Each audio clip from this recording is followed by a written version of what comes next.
Hi everyone, and welcome to another episode of this series about Wim Winters and the double beat theory.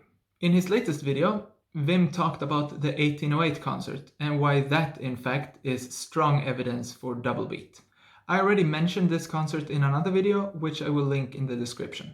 But just to quickly summarize it, if you don't know what I'm talking about, the 1808 concert refers to a benefit concert in 1808, which included music by Beethoven, and this concert lasted about 4 hours. This concert consisted of a handful of pieces, and among other things, it was a premiere of the 5th and the 6th Symphony. And to summarize Wim's video, so you don't have to watch it, he takes all of these pieces, then takes the metronome marking from Czerny, multiplies that with the amount of bars, and then through that gets the duration of the concert. This results in that the single beat duration is some 90 minutes too short, while the double beat duration is some 45 minutes too long. In proper Wim spirit, he fixes this by simply taking away a couple of movements. Because that sort of makes sense to do on a premiere. Why perform an entire piece when you don't have to? Then in the end, he does another Wim trick, which is to simply make it 15% faster, because why not? This hall was apparently very cold, and then, according to Wim, that's an argument for that the organizer walked up to Beethoven and said, "Please, Beethoven, the audience is cold, can you play a bit faster?" Because, that's musical thinking for you. So again, very good research from Wim, as you would expect. And I can't imagine why this theory was debunked already in the 70s. Anyway, what I will do is to add all the things that Wim didn't add, like complete pieces, for example. Not that I would have to, because this concert was reconstructed not very long ago, and took about 4 hours. Look at that.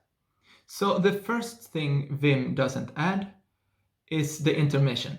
This he argues for that it wasn't mentioned in a booklet, yet find it perfectly reasonable that the entire 5th Symphony wasn't performed. So let's do that first. Let's add 20 minutes break. It's not too long, not too short, so everyone's happy. Then let's add some applause before and after every piece. While it does make sense that Wim didn't add any, simply because no one would applaud it, they were there. People clap after pieces. Next thing is the tuning. Instruments need to be tuned, especially in a 4-hour concert, especially in a cold hall. So that will also add a few minutes. This concert included the choral fantasy, which is, a piece for choir, orchestra, and piano. And since the hall was as cold as it was, it seems unlikely that the choir was just sitting there, given that this piece was in the very end of the concert.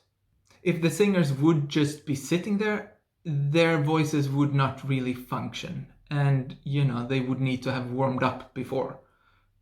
So just them entering the stage would also take a few minutes.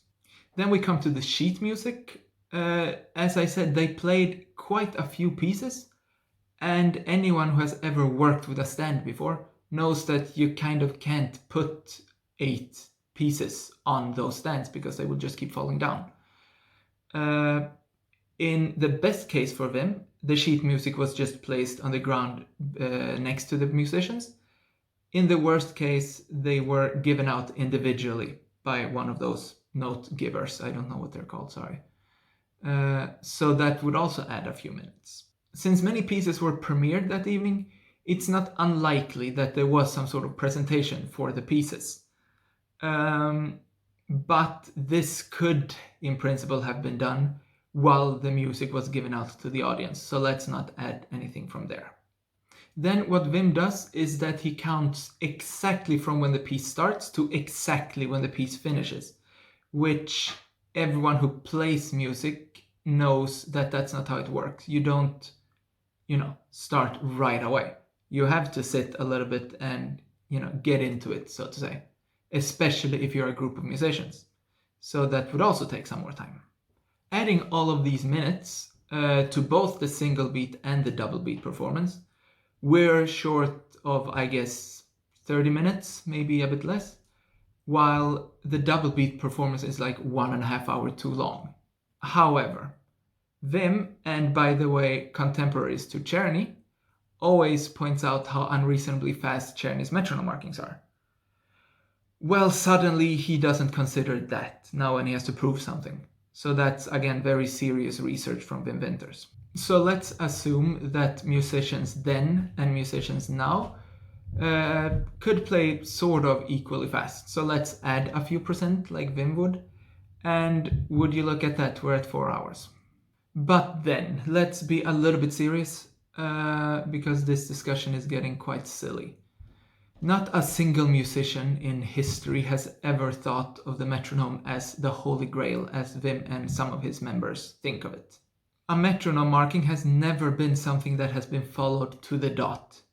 Marx said it, Wim's favorite Schindler said it, Beethoven said it, Chopin and Liszt said it, and pretty much everyone else said it. There are so many other variables that needs to be considered that Wim somehow thinks are irrelevant, and that the whole double beat theory system seems to think is irrelevant. But there is such a thing as acoustics and taste, and that taste can change.